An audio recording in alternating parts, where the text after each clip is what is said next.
And welcome back, everyone, to Who Would Win? The week of Who Would Win. From Shadow H. Raven, we have the question of who wins in a fight, Bane or Kingpin, or his lovely Vanessa. We just finished rewatching season 1 of Daredevil, so we got Vincent D'Onofrio in my head. You hurt Vanessa. So these are basically just two big musclehead's not the right term, but they're two physically inclined characters. No real superpowers, just raw strength and intelligence. Both are very intelligent individuals. There are key differences, obviously. Their characters are drastically different. Kingpin is a crime lord, he's a crime boss, whereas Bane is more of a. It's actually kind of hard to describe what Bane actually is. He's not an assassin in the traditional sense. He has led criminal organizations before, but he's also kind of a mercenary in his own way. I mean, he's a killer. He is a killer, but it's kind of weird to say where Bane really falls in that spectrum. But Bane is not in any way, shape, or form Kingpin in terms of what his role and goal is. But Kingpin is vastly capable, vastly intelligent, has God knows how much money and resources to apply to his criminal empire. Physically, though, I think it said he's like 300 and something pounds, but it's like 8% fat and the rest is muscle. Enough that he can trade blows with someone like Spider-Man. Although, to be fair, Spider-Man has shown that he's constantly holding back. If he wanted to freaking kill Kingpin, he could do it with ease. I do like the comics where he basically just humbles Kingpin. It's like, I can literally just shove my webbing down your throat until you drown. He just grabs him by his muscle and just twists and just grabs him. Just like, I could beat the ever-loving crap out of you if I truly wanted to. But that said, he's still strong enough to go toe to toe with a Spider-Man who's holding himself back, and that's an impressive feat.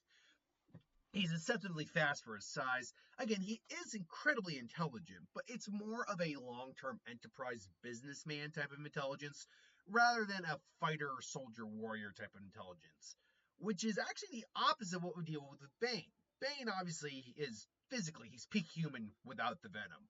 With the venom, it's like a 10 times increase, and some versions of venom that he's gotten down the road have gone even further than that. So he goes like 10 times beyond normal peak human being, which is very strong and very dangerous for someone to be. He's again deceptively fast when he's on the venom, but even off the venom, he can go trade hands with Batman. If you can trade hands with Batman, you are a threat in a hand-to-hand situation. And then you add Venom on there, and you got one of the most dangerous hand-to-hand fighters in DC. I mean, without the Venom, would I put him in like the top 10 hand-to-hand fighters in DC? That's actually a really good question.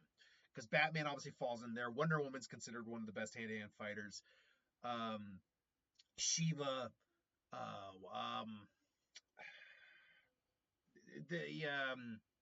Deathstroke. Yeah, I mean, you have 600 slots beyond that, and that's kind of some of the peak guys that, yeah, Bane could probably be considered in the top 10 hand-to-hand fighters in DC. So you still got someone who's exceptionally skilled, but beyond that, he is highly, highly intelligent. He is tactically intelligent.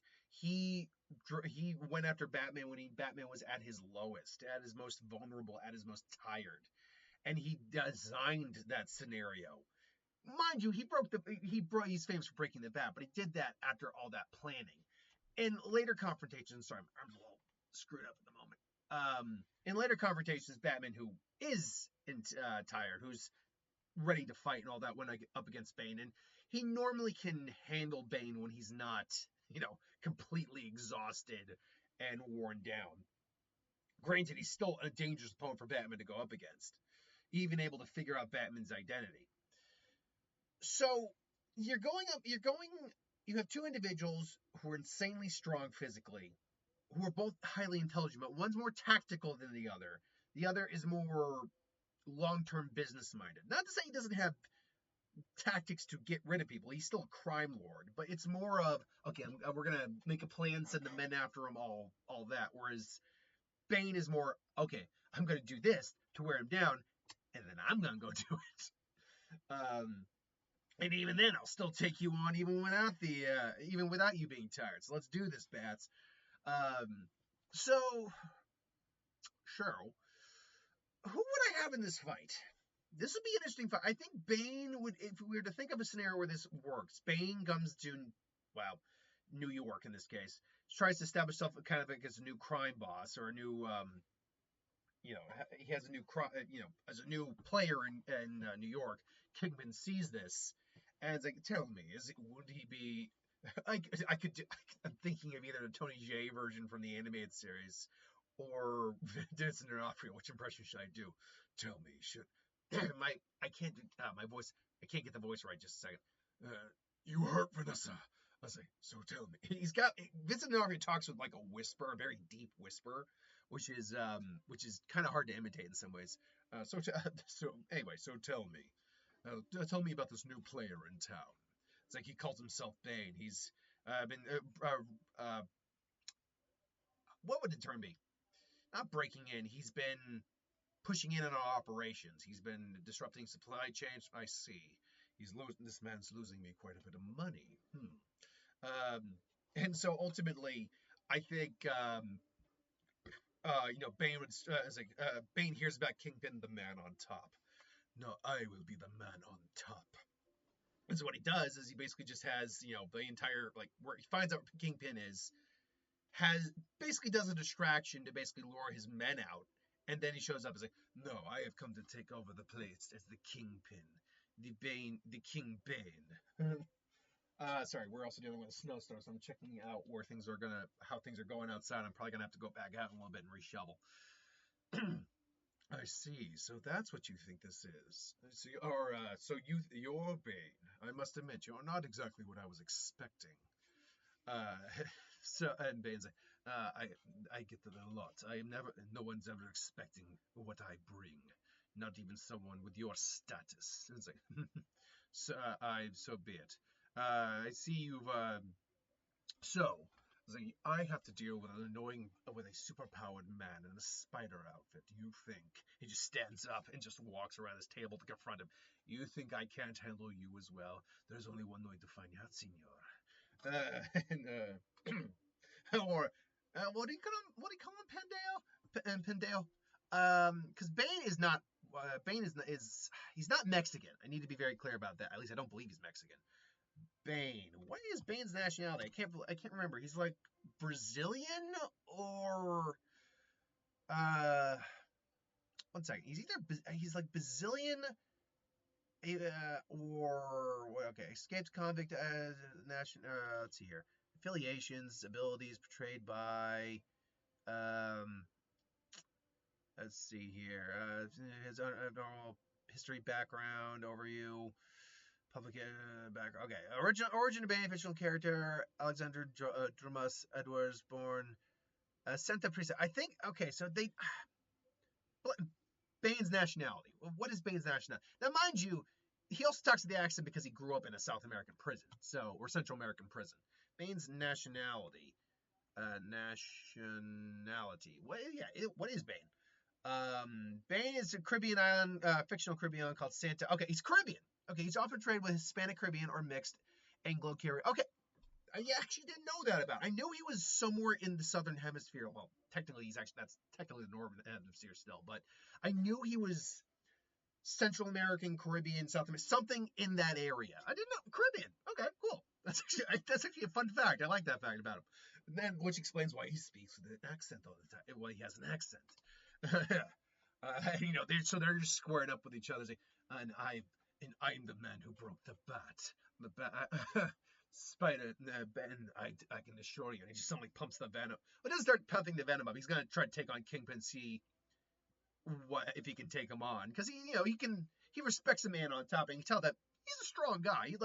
He's also got some honor to him as well. It's like I broke the bat, and bats eat spiders. And it's just he comes in, and in straight hands, Bane's got the edge. Straight skill wise, he's certainly got the edge over Kingpin. But again, Kingpin over 300 pounds. Most of that is muscle. He's probably stronger than a base Bane.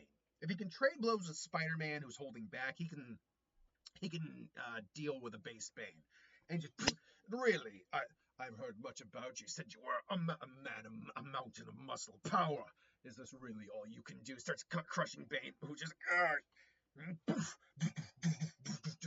and just I will show you why they call me Bane. Boom, just starts beating. Now they're going toe to toe, like they are trading blows. But this is the problem. Even if we were to say that he probably is as strong as Kingpin, or either a little above or a little below, or even greatly, or even if there's enough margin to say that he can now really dish it out, but not as strong, or really dish it out and overtake, he's the better fighter and the better tactical fighter. He literally is just the smarter guy when it comes to actual combat. Whereas Kingpin, it's more of a fight out of necessity, not because you enjoy it kind of thing. Whereas Bane enjoys fighting. And Kingpin's not a soldier warrior in the same way that Bane is. So because that, once the Venom kicks in, the only way Kingpin would be able to basically beat Bane at this point, because Bane is now going to just outsmart him in terms of tactics and combat, is if he's able to rip the Venom out, which he is smart to see that's how that works. Like, I see. So that's the way it works. But Bane's Venom delivery system has also changed over the years as well. The original tube in the back of the neck, all that, easily exploitable. But he's had different versions of that where it's harder to do that. It's harder to unhook him from the Venom. And Bane's also not stupid. Like, yes, the Venom does kind of roid rage him out a bit, but he's not stupid. He knows his weakness and knows it can be exploited. So he'd probably make sure to try to cover his guard with Kingpin if that happened. Either way, by the time he maybe does manage to like rip the Venom out, Kingpin's probably gonna be beaten bloody, if not dead. Now that being said, Kingpin's such a large man. I don't know if he's gonna break him like Batman. But I think he's just like maybe just grunts that I must admit you are a worthy opponent, Senor Fisk, but there can only be one king in this city, and he just takes him down, and Kingpin is killed.